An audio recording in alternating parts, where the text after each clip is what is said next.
Classes YouTube channel में आप सभी का हार्दिक स्वागत है। साथियों, आशा करते हैं कि आप सभी बढ़िया होंगे, अच्छे होंगे। तो मित्रों, इस वीडियो में हम बात करेंगे तृतीय श्रेणी जो अध्यापक हैं उनकी पदोन्नति से संबंधित। तो अभी फ़िलहाल जो वरिष्ठ अध्यापक है और फर्स्ट ग्रेड है और वाइस प्रिंसिपल है, जो उनकी जो पदोन्नति है वो उसकी प्रक्रिया चल रही है। तो जो डीपीसी है थर्ड ग्रेड की, वो लगभग 2-3 सत्र निकल गए, लेकिन अभी तक डीपीसी नहीं हुई है और जो डीपीसी है वो लंबित चल रही है। तो अभी की जो डीपीसी है तृतीय श्रेणी अध्यापक की, उसके क्या अपडेट है इस वीडियो में हम आपको बताएंगे।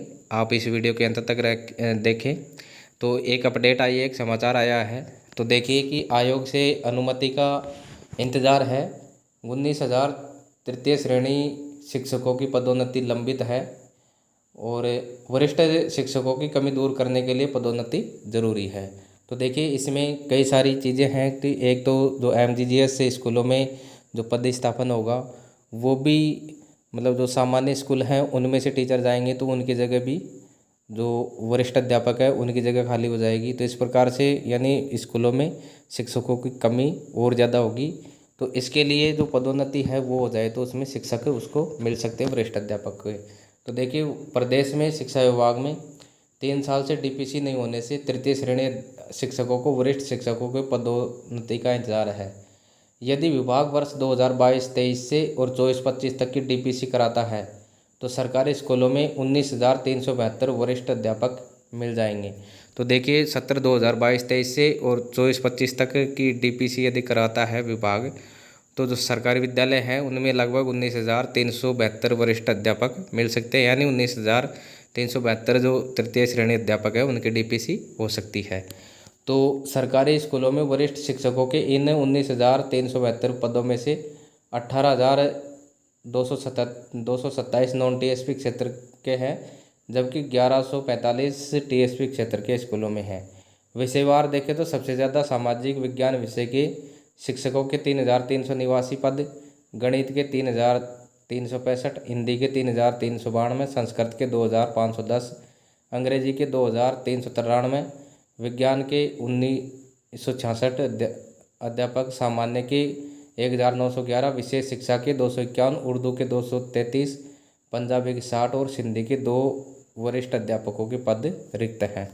तो अभी ये विषयवार हमने देखा कि इतने इतने पद खाली हैं, लगभग 2,000 से और 3,000 के बीच में इनके पद खाली हैं। तो अब इसकी जो अपडेट है वो देखिए, शिक्षा विभाग की जो तैयारी है वो पूरी हो चुकी है। अब जो पदोन्नति की प्रक्रिया है वो देख लेते हैं। तो जो तृतीय श्रेणी की जो पदोन्नति की प्रक्रिया है वो इस प्रकार से है कि तृतीय श्रेणी शिक्षक को वरिष्ठ अध्यापक शिक्षक पर पदोन्नति संभागीय संयुक्त निदेशक की ओर से मंडल स्तर पर की जाती है। तो ये विशेष बात है कि जो तृतीय श्रेणी की जो डीपीसी है वो मंडल स्तर जो संभागीय स्तर है उसके अनुसार डीपीसी की जाती है। तो संयुक्त जो निदेशक होता है संभागीय, उसकी ओर से मंडल स्तर पर की जाती है। माध्यमिक शिक्षा निदेशक के निर्देश मिलने पर संयुक्त निदेशक अपने अधीनस्थ जिलों के तृतीय श्रेणी शिक्षकों की विषयवार वरिष्ठता सूची जारी करते हैं। राजस्थान लोक सेवा आयोग से विभागीय पदोन्नति समिति की बैठक में तिथि घोषित करवाते हैं।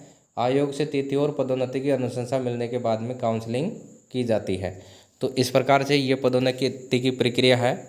और जो अभी की अपडेट है कि क्या अपडेट है तृतीय श्रेणी की जो शिक्षकों की जो डीपीसी है उससे संबंधित, तो देखिए, शिक्षा विभाग ने विभिन्न संवर्गों की पदोन्नति के लिए आयोग को तिथियां निर्धारित करने के लिए लिख दिया है।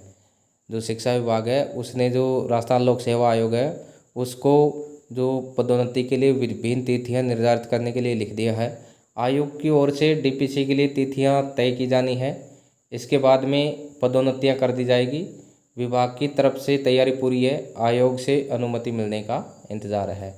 तो देखिए, इस समाचार के अनुसार जो डीपीसी तृतीय श्रेणी की जो वरिष्ठता सूची है वो जारी हो चुकी है और इसके बाद में आयोग को लिखा गया है। तो वो वहाँ से डेट फिक्स करेगा जो पदोन्नति की, उसके बाद में पदोन्नति हो सकेगी। तो साथियों, अभी की अपडेट है तृतीय श्रेणी से जो अध्यापक हैं उनको वरिष्ठ अध्यापक में डीपीसी हेतु जो भी अपडेट है वो इस वीडियो में बताई हमने। तो उनकी जो डीपीसी है होने की पूरी संभावना है। कि वरिष्ठता जो सूचियां हैं वो इस समाचार के अनुसार तैयार कर ली गई है विभाग ने, और जैसे आयोग की अनुमति मिलेगी, जो डेट आएगी, उसमें उनकी पदोन्नति प्रक्रिया आगे बढ़ जाएगी। तो साथियों, ये तृतीय श्रेणी से संबंधित अपडेट थी। नए वीडियो में नई जानकारी के साथ में पुनः मिलते हैं। नमस्कार।